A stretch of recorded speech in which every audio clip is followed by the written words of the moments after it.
Once upon a time, in an ordinary city with average normal buildings, not too big and not too small, there lived a young boy named Theo.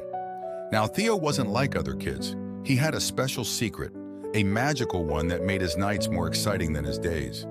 You see, Theo loved to write. His room was filled with notebooks, and each page was covered in stories of adventure, mystery, and wonder. But here's the magical part. When Theo closed his eyes and fell asleep, his stories didn't stay on the paper. They came alive. His words danced around him like fireflies, and suddenly he was whisked away to magical lands. One bright and sunny day, Theo found a letter in his mailbox. It had pictures of mountains and cherry blossoms on it, and it came all the way from Japan. It was from his friend Hina, who lived in a village where it rained so much it looked like a bucket was turned upside down. Hina was worried because the rain was too strong and it might ruin all the fields and plants and food. Theo wanted to help Hina. He thought, and then he got an idea.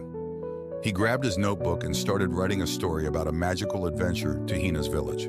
That night, as Theo tucked himself under his blanket, he closed his eyes and suddenly he was in Japan. He was right there in a shared dream with Hina, and she was so happy to see him. "The rain is making everything so wet," she said. "We need to find something to make it stop." Theo and Hina decided to look through cellars and attics of Hina's family members. They searched high and low, scaring away various bats and spiders, but didn't find much that would help with the rain. Finally, Theo remembered his story among the floating islands and wrote of a magic lantern in Hina's grandma's house. The attic was a place full of old things and secrets. They climbed up the creaky ladder and started searching. They found old chests full of books and dust, and then, behind a big cardboard box, they saw a strange-looking lantern. The lantern was old, but it had a soft glow even in the dark. Theo and Hina held it up, watched it transform and start to glow a little brighter. Theo recognized it as a kindness lantern. It would glow brighter and brighter with every kind thing they did. So Theo and Hina went out into the village with the lantern. Hina helped Mrs. Kiko fix her leaky roof. Theo shared his umbrella with Mr. Hero, who had forgotten his at home. Hina gave some of her toys to little Yuki, who didn't have any. And with every kind act, the lantern's light grew stronger and warmer. Soon the lantern was shining so brightly that it pushed the rain clouds away.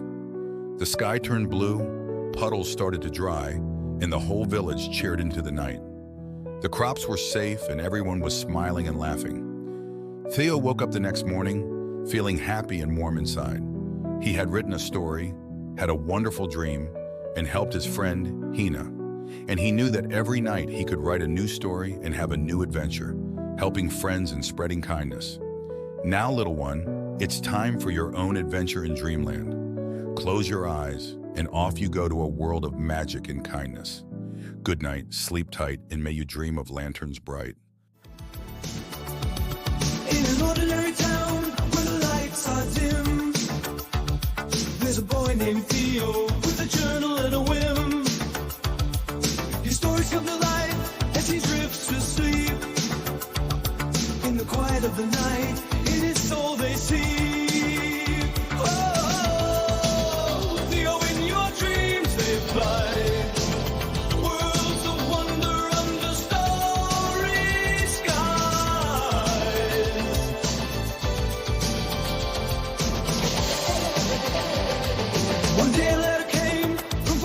The sea from his friend in Japan beneath the cherry trees. With his pen in hand, imagination bright, Theo wrote a story to dream of her that night. Oh, Theo, in your dreams they fly, worlds of wonder under starry skies. Hina sent a call from a land of rain, searching for a lantern to ease the sky's pain. Theo closed his eyes with hope in his heart. In his dreams, the adventure would start.